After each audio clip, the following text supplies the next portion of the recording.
Hola a totes i a tots i benvinguts un dia més al canal. Jo soc Teacher Weekly i avui anem a repassar el que són els substantius. Però, a veure, exactament, com podem definir els substantius? Molt facilet. Què són els substantius? Són les paraules que ens serveixen per a designar a persones, a animals, a plantes, a coses o inclús a idees. I així us he ficat alguns exemples. Per exemple, un exemple de persona seria Eulàlia. Un animal, un papagai. Una planta, podria ser una magnòlia. Un objecte, com per exemple el martell. I per últim, una idea, com per exemple la felicitat. I ara, una vegada ja tenim clara la definició de lo que són els substantius, anem a passar a classificar-los. I per a començar, sempre anem a començar classificant-los en el gènere i el nombre. És a dir, el gènere pot ser o masculí o femení. I per a saber si un substantiu és masculí, hem de mirar si davant d'aquesta paraula podríem ficar el o els. I per a saber si un substantiu és femení, tenim que mirar si davant d'aquesta paraula podríem escriure la o les. I una vegada ja tenim clar el gènere, passem al nombre.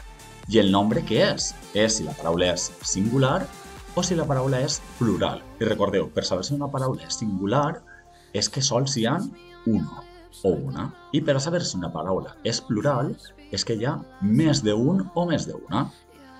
Ja està, ja tenim classificat el substantiu en gènere i en nombre. Ara anem a passar a una classificació un poc més específica. Concretament, anem a començar a classificar aquest substantiu en si és un substantiu comú o si és un substantiu propi. Els substantius comuns, recordeu que fan referència a éssers animats o inanimats o conceptes en general, com per exemple home, lleó, tomaca, pedra, etc. Hi ha moltíssimes paraules i podríem seguir, però si no el vídeo se faria molt llarg. I per altra part, tenim els substantius propis. És a dir, són paraules que serveixen per a donar nom a persones, jocs o coses molt especials i sobretot úniques, com per exemple noms de persones, com pot ser Martina, noms de ciutats, com pot ser Xàtiva, o noms de països, com per exemple Itàlia. Una vegada ja tenim clar si aquest substantiu és comú o propi, podem passar a classificar-lo en si és individual o si és col·lectiu. Aquells substantius individuals són les paraules que fan referència a una sola cosa, o animal, o persona, com per exemple gat, cotxe o alumne.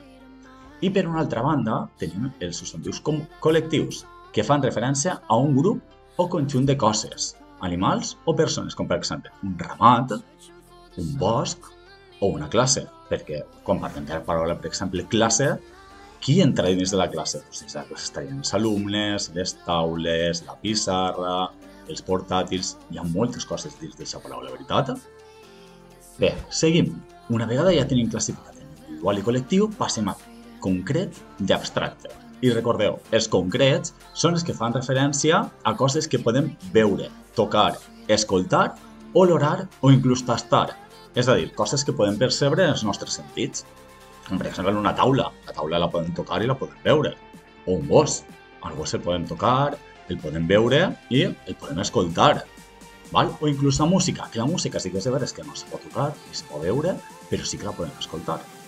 I per altra banda, tenim aquells substantius que són abstractes, és a dir, que fan referència a coses que no podem ni veure ni tocar, però que sentim o inclús pensem, com per exemple l'amor, l'alegria o l'amistat.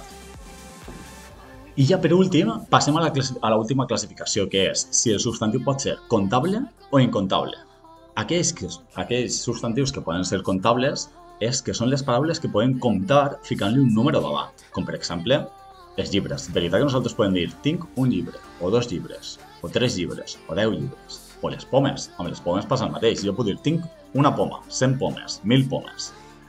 Per altre costat, tenim els incomptables, que són aquells que no li anem a poder ficar mai un número davant. I així us he ficat alguns exemples, com per exemple el sucre. Perquè ningú diu tinc un sucre, tinc 2 sucres, tinc 3 sucres. No, veritat? O, per exemple, l'amistat. Perquè ningú diu tinc una amistat, 100 amistats, 1000 amistats. No, veritat? Perquè no se poden comptar, és a dir, no podem ficar-li un número davant. I ara, abans d'acabar, jo he ficat així 2 parauletes que ens van servir d'exemple per a saber com tindríem que classificar tota la classificació que hauríem de fer d'un substantiu. Mireu, així les tenim les 2. Una és la paraula Arnau i l'altra és la paraula granges. Per exemple, la paraula Arnau podríem dir que és masculí, que és singular, que és propi, que és individual, que és concret i que és comptable.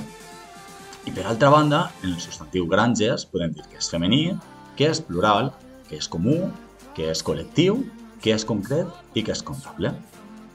Així que ara ja sols ens falta anar a classe i treballar un poc en activitats aquests conceptes, val? Bueno, espero que us hagi agradat molt el vídeo. Recordeu, si us agrada, donar-li al like i subscriure's al canal de Teacher Weekly. I fins la pròxima. Adeu!